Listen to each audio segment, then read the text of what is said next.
جب سورج لپیٹ لیا جائے گا اور جب تارے بے نور ہو جائیں گے اور جب پہاڑ چلائے جائیں گے اور جب بیاہنے والی اونٹنیاں یوں ہی چھوڑ دی جائیں گی اور جب وحشی جانور جمع کیے جائیں گے اور جب سمندر آگ ہو جائیں گے اور جب روحیں جسموں سے ملا دی جائیں گی اور جب اس بچی سے جو زندہ دفنا دی گئی ہو پوچھا جائے گا کہ وہ کس گناہ کے سبب قتل کر دی گئی اور جب اعمال کے دفتر کھولے جائیں گے اور جب آسمان کی کھال کھینچ لی جائے گی اور جب دوزخ کی آگ بھڑکائی جائے گی اور جب بہشت قریب لائی جائے گی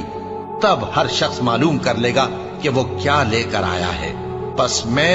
ان ستاروں کی قسم کھاتا ہوں جو پیچھے ہٹ جاتی ہیں اور جو سیر کرتے اور غائب ہو جاتی ہیں، اور رات کی قسم جب وہ پھیلنے لگتی ہے، اور صبح کی قسم جب وہ نمودار ہوتی ہے، کہ بے شک یہ قرآن اس فرشتہ عالی مقام کا سنایا ہوا پیغام ہے جو صاحب قوت ہے، مالک عرش کے ہاں اونچے درجے والا ہے، سردار ہے، ساتھ ہی امانت دار ہے۔